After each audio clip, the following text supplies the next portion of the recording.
Hey everybody, welcome to another episode of Wilson Builds. If you're new here, I'm Zach. Thanks so much for tuning in. If you're returning from a previous video or my Instagram, I really appreciate all the support and thank you again for showing up to today's video. Today, we're back on the 29 Ford Roadster. I'd like to get a couple jobs done today. I think we're going to start in the trunk. We're going to put our gas tank in, maybe our battery, get that mounted up. I would also like to hook up our throttle, our PCV valve, our vacuum lines, the gas line from the tank to the carburetor, and yeah, maybe get some other little jobs done. But I feel like I always say the job I want to do at the intro, and then we don't get to it and I look like an idiot. So we're gonna do all those jobs I said because I know we can get those done, and maybe do some more. We'll see. Anyways guys, let's get into the video.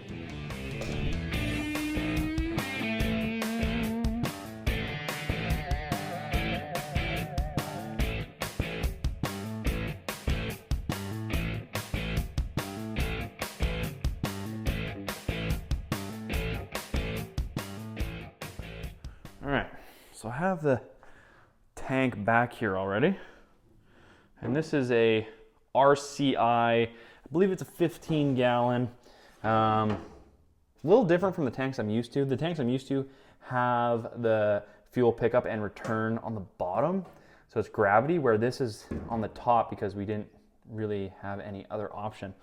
So this should be fine. Mind you, I've never used one before, so we'll have to see. I'm not biased about it or anything.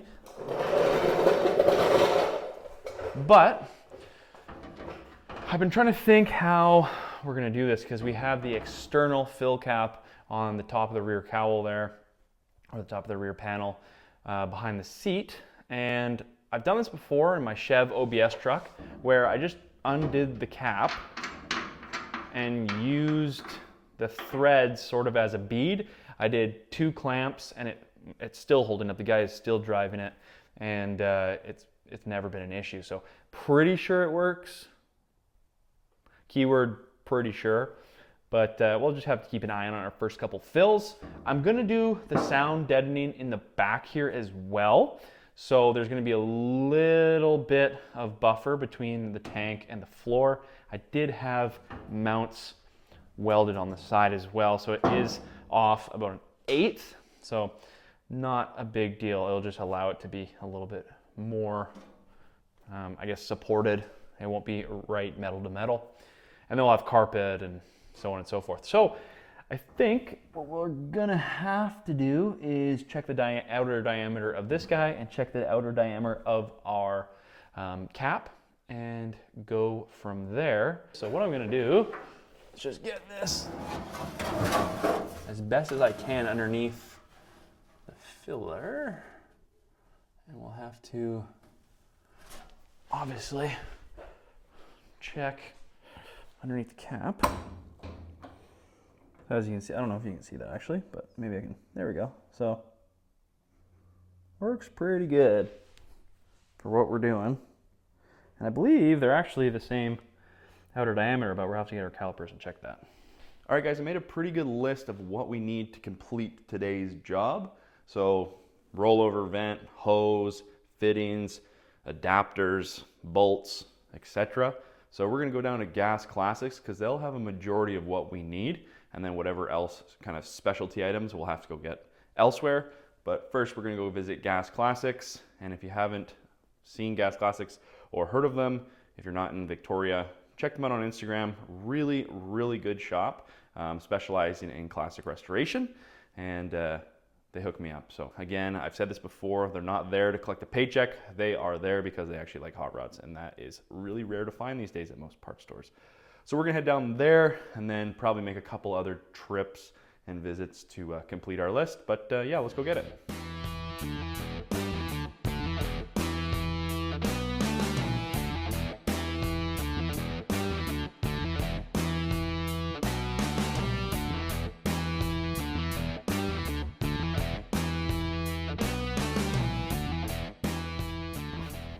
All right guys, we're back. Luckily Gas Classics had basically everything we needed. And we just have to make a couple more stops at green line and fastener force. We were able to get our rollover vent and just a blank cap at green line. And then we have to go get some hardware at fastener force. But everything else, we were able to get Gas Classics. So let's start putting this together. And by putting it together, all I mean is getting our fittings in our fuel pump and our regulator.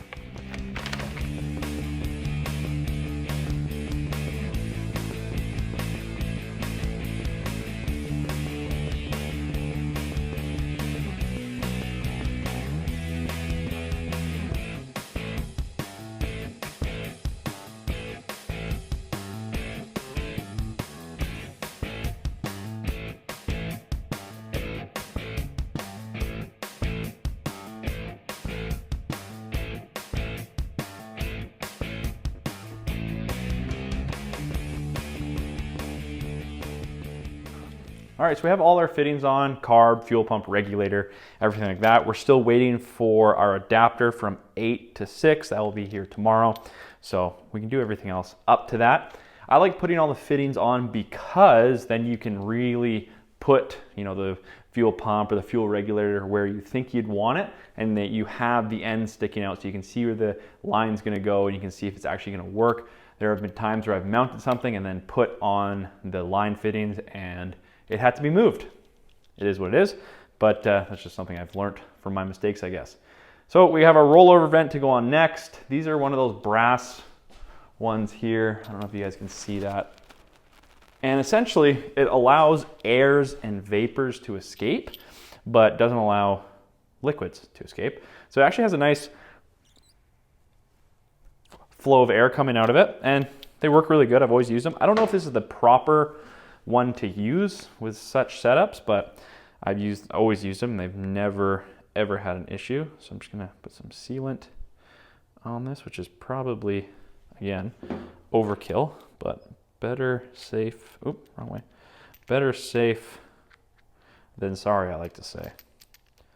So we'll get that tight in a sec. That goes like so.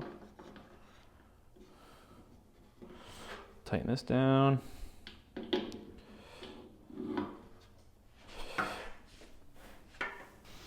Okay, let's get the tank back in. We'll measure, actually, what we're gonna do first is we're gonna drill our mounts into our brackets, and then we'll put it in.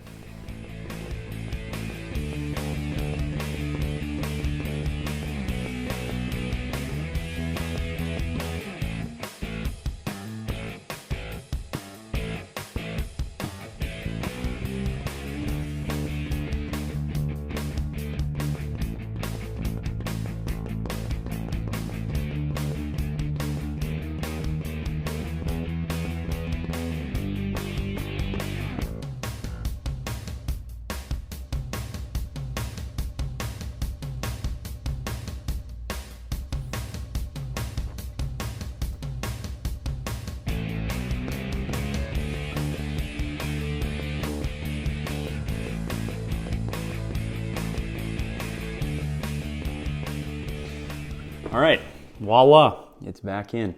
So what we're gonna do now, drill the holes for the mounting hardware for our gas tank, and then we'll put our dynamat down. Well, we might actually, I need to still put the battery in, so we gotta figure out where that's going. But let's drill these holes and then we'll go from there.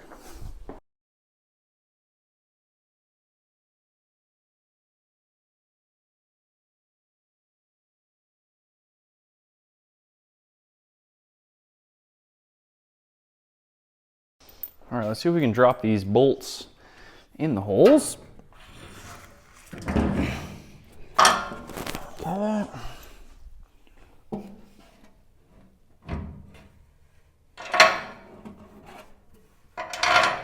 Perfect.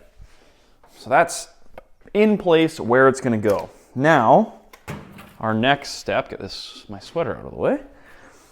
I was gonna do the dynamat next. That being said, we need to figure out where our battery is going.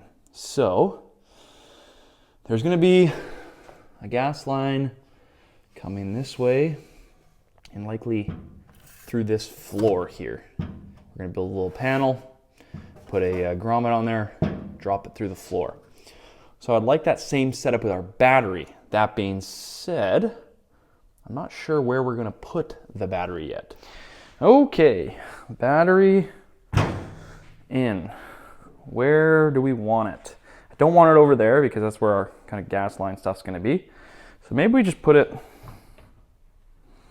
right there. I mean, it would be an issue if we got rear-ended, but I think we have bigger issues if we're getting rear-ended. The side panel is pretty thick, so we have to keep it away from that. It has side terminals, which is nice. So that means we can put the cables on and just run the battery cable straight to the floor. So I think the next thing is, before we lay the sound deadening, that we drill our hole for our fuel line and figure out where it's going to come out and where the fuel pump and fuel regulator are going to go. So what I've done is I've just taped our line because we don't have the 8 to 6 adapter yet. That's coming tomorrow. So it is what it is. I just taped it where it's probably going to sit, so we're not going to be worrying about too much length here. And what I want to do is drill a hole, I think right here. So I got my hole saw ready. And what we're going to do is, it's not going to just be a big hole with one line going through it, because that would look messy. What we're going to do is we're going to drill the hole. I'm going to drill it bigger just in case we ever want to put any other, like, you know, wires or anything coming through here. And what we're going to do is get a plate and get a nice hole cut in the plate, nice piece of aluminum so we can polish it. And we'll put a grommet that will be a little bit bigger than our fuel line, and that will sit there. So when we put our carpet in, it will have a nice plate right here. And we'll have it done before the end of this video, so if it doesn't make any sense what I'm explaining, you'll be able to see it. So what I'm going to do, hole saw right here, and then we'll work on our plate probably tomorrow, because it's getting a little late, but we're going to get a lot more stuff done today. We just can't get the plate done because nowhere's open. So let's get this hole drilled, and then we'll start routing our cables.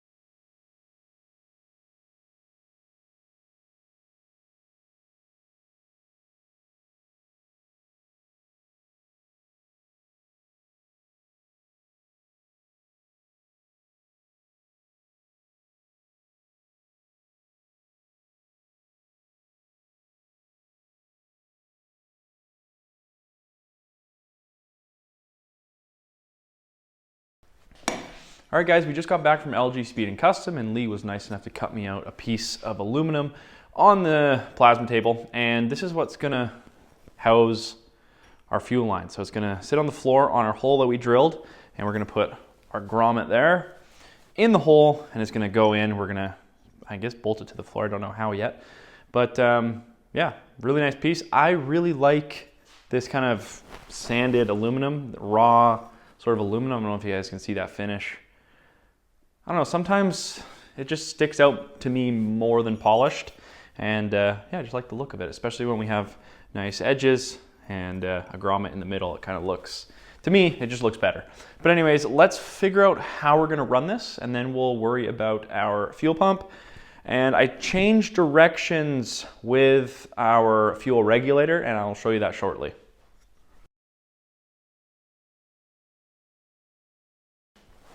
All right, so as you can see, our panel will go over top of the hole that we drilled yesterday, sit on top of it like that. Our gas line will go through like so.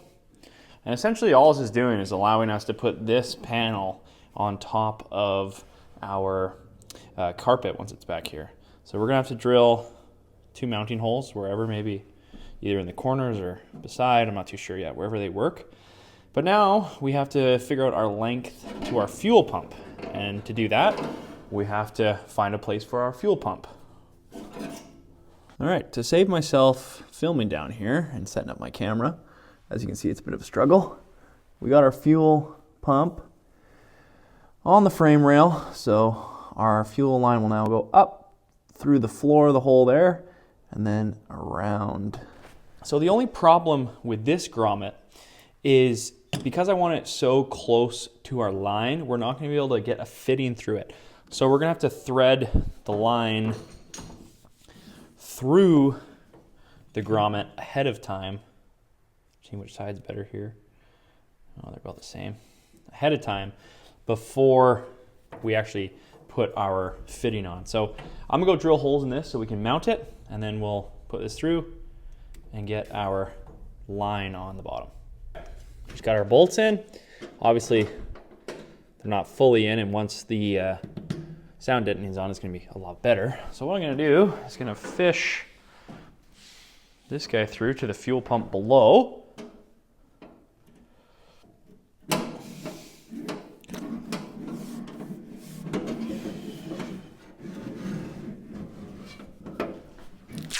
All right, now that we have a position where we want our line, I'm gonna make sure it doesn't go any further in the grommet. So I'm just gonna wrap tape around the base here.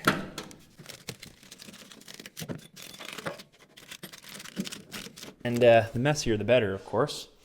So I'm gonna go underneath the car now. It's really hard to bring the camera underneath there, unfortunately. So all we're gonna be doing is snipping a wire where we need to, and then we'll pull up both the pieces and start making our first line to our fuel pump. And then we'll move from the fuel pump to the regulator, which will be likely on the firewall now. I said I would show you guys the change we made, and that's coming up. So let's get this one cut, made, and then we'll move forward.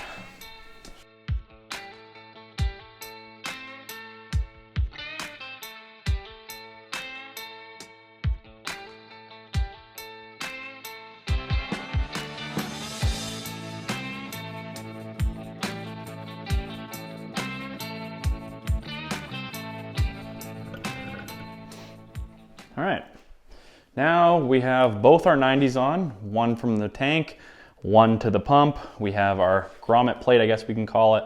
And essentially we're ready to go now from the pump to the front of the car where the regulator is gonna be. So let's get this back on, and then we can start planning that out.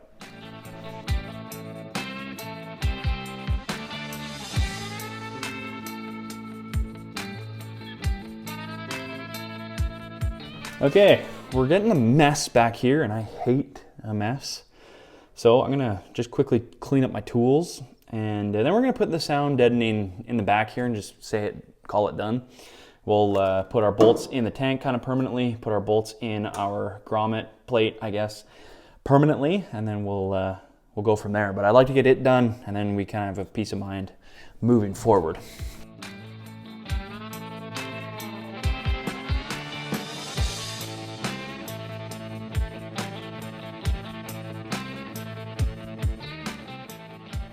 All right, before we get started on the line, I want to show you our new system that we're going to be using. So instead of the dial fuel pressure regulator, we're just going to be using kind of the generic style with a little dial on the top.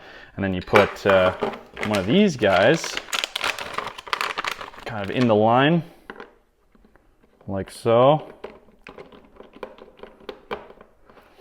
That will give us our fuel pressure.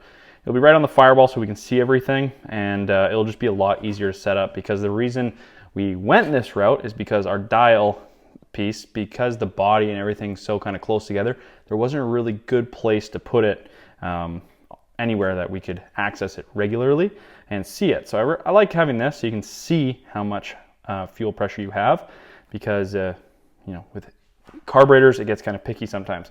So I'm going to go ahead and put this all together.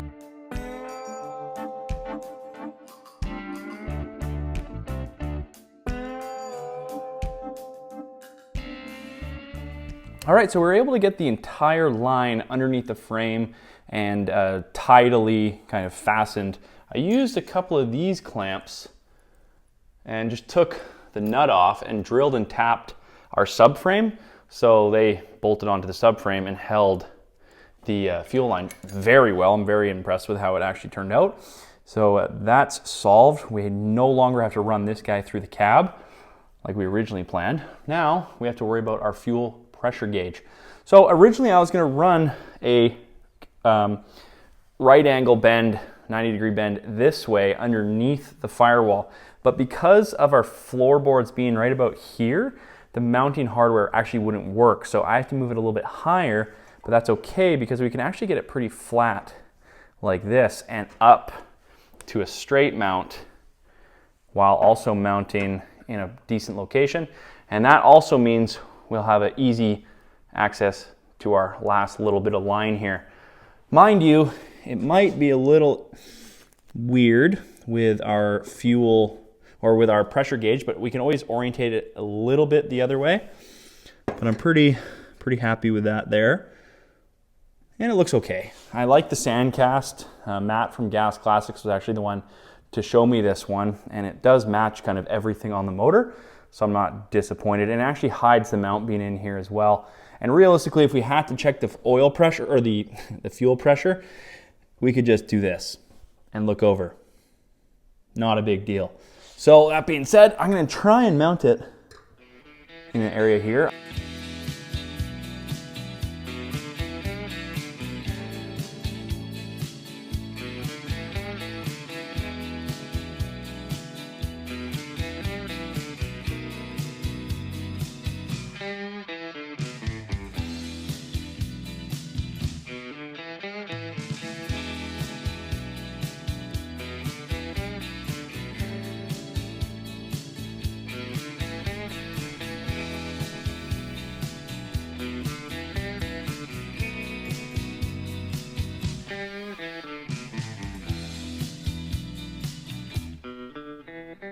All right, now that we have the fuel line all set up, tomorrow we're gonna come back and do our throttle. We have all the pieces we need: return spring, throttle cable, and the carburetor linkage bracket. So that'll be tomorrow. It's getting very late. It's getting very, very windy outside. My power went out for, I don't know, 30 seconds and it was pitch black in here, and came back on. So it might go back off, but I don't want to be here when it does. So we're gonna come back tomorrow and get this stuff all finished up. All right, guys, it is throttle time. So we have everything we need. I don't really have to look at how we set up this bracket and where it goes. It probably goes on the rear bolt of the carburetor. So that's gonna be our first step. And as well as the bracket that holds our return spring. So I think it'd be a good idea to unpack everything and see how everything kind of fits together, because there's a square bracket in here that will go into the linkage bit. So I think we should just pull it apart, kind of mock it together, and then figure where we're going to drill and so on and so forth. All right, so we have everything laid out now. This will obviously attach to the rear bolt of the carb. This is our throttle. This is our kick down. We'll obviously have to cut our throttle line down to fit. This guy will go right in the firewall and look really neat and tidy. This will attach to the carburetor, this to the gas pedal. So we have everything basically ready to go. Now we just have to all bolt it down, cut to size. So let's get on that and we'll just time lapse it.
All right, so as it sits right now, the pedal is operational. It's a little high off the floor, so there's gonna be a little bit of adjustment we have to make once we're kind of, you know, we have our seat in and we figure out where we want our foot. So our next step before we can call it is getting our return spring set up. Okay, I believe I'm going to attach it to that manifold bolt. I kind of saw a couple pictures on like the ham. It seems like that's a common space for them, so I'm going to do it there. Mind you, that might mean we have to turn our thermostat from there to over here, but it is what it is. So let's take that off, and for you purists, I will torque it later. I don't have my torque wrench right now. I lent it to my buddy. So that will be torqued eventually. So don't get mad at me that I don't torque it right now.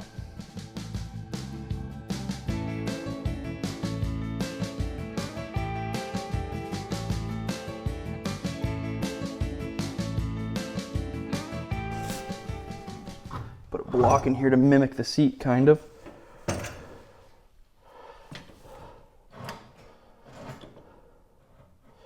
That would get really tiring. That's a lot of weight to push this pedal down. My leg would get really tired. I wonder if we could take one of the springs out. All right, let's try to take one of the springs out and see what happens.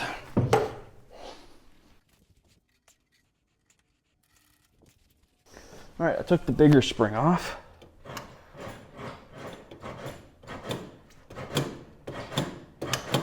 That's not bad. We're not getting full throttle, I can tell you that much.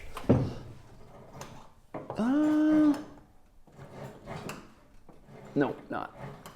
We're gonna have to cut that cable a little bit and adjust it, I think. Or can we adjust this? Might have to adjust down here actually, so let's do that and see if it helps. All right, so I ended up flipping the gas pedal actually. As you can see, the bend's here at the top now and not the bottom, and it worked out really good. So it really benefits the car being set up this way. So we're gonna leave it this way, and yeah, much better. All right, now that we're getting full throttle, I can take our kickdown cable and start adjusting it. So the way you do this with most Chevys, except I believe 700 R4s, is you just want the cable zinging tight when it's full throttle. So we're gonna adjust that now and get that all set up.